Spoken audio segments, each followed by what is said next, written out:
game. We landed on 2 truths and a lie this time. Do you want to go first or second?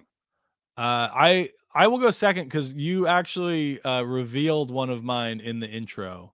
So I gotta, yeah, that happens sometimes. I gotta too. pull an audible.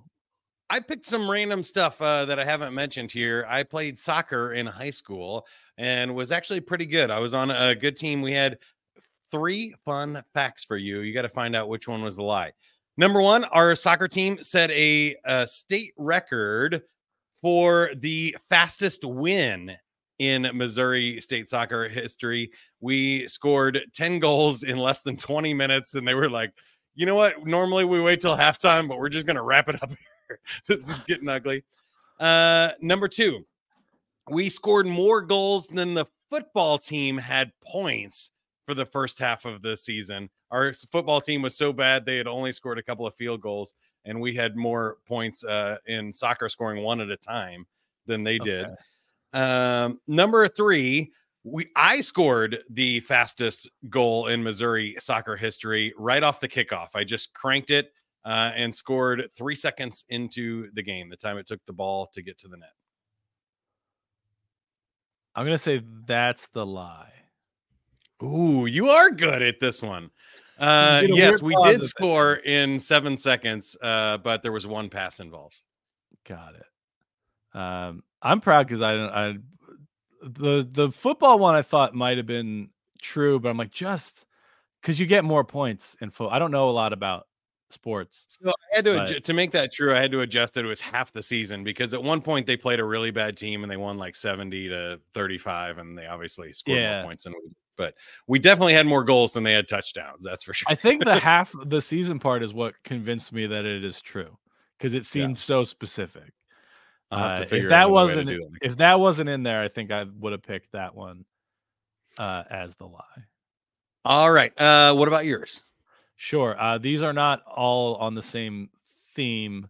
The one that you revealed was I was going to include that I've worked as a children's birthday clown, which is true. You said we didn't talk about that. No, yeah. Awesome. Some jobs you can get just by lying, but these are my 3 that I have competed twice in the Dr. Mario World Championship and finished in the top 10. I have worked with Bill Nye the Science Guy, and I went to space camp as a child. Oh, we know that you did a lot of science stuff there, and I'm going to say you could have run into Bill Nye at one of these kind of things. That sounds plausible to me.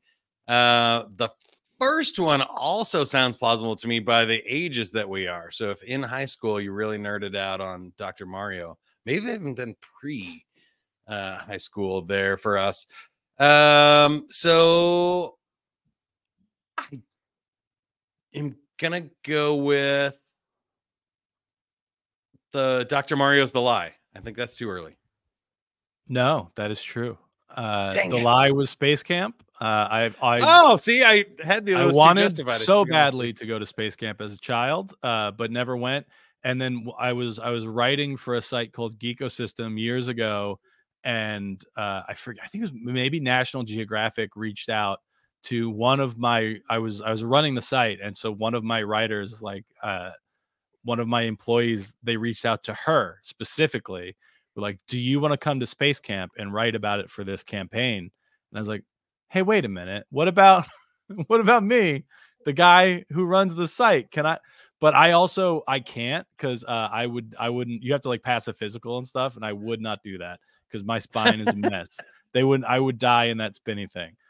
So my friend Victoria got to go to space camp, and I didn't, and I'm still kind of jealous about it. I did work with Bill Nye. If you look up Bill Nye Bowtie Race on YouTube, you get to watch me embarrass myself in front of my childhood hero. And the Dr. Mario thing is true. I competed in the World Championship in 2020 online.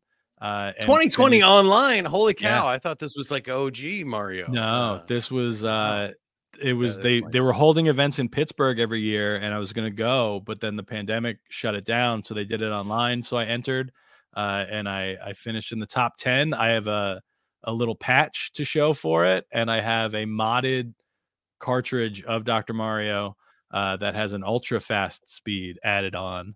And then I competed in person 2 years ago in Columbus, Ohio, and it is happening again next month in Columbus, and I hope to be there. I haven't like booked travel. That's funny.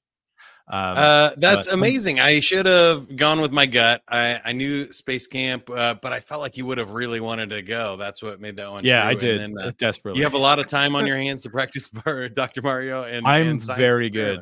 Yeah, it's I think I've brought it up on stage. I don't know if the specifics about being in the top 10 are in the bit. But yeah, I got it the year it came out, 1990. I thought it was an elaborate ruse to try to trick my parents into getting us a color television for our bedroom, because the Nintendo was hooked up to a black and white TV, and Dr. Mario, of course, a color-based game. But I overthought how much my parents were gonna realize the mechanics of the video game I asked them for. They just bought it, and then I would try to play it on our black and white TV, which is nigh impossible. You can tell which ones are red, but yellow and blue are very difficult to parse out.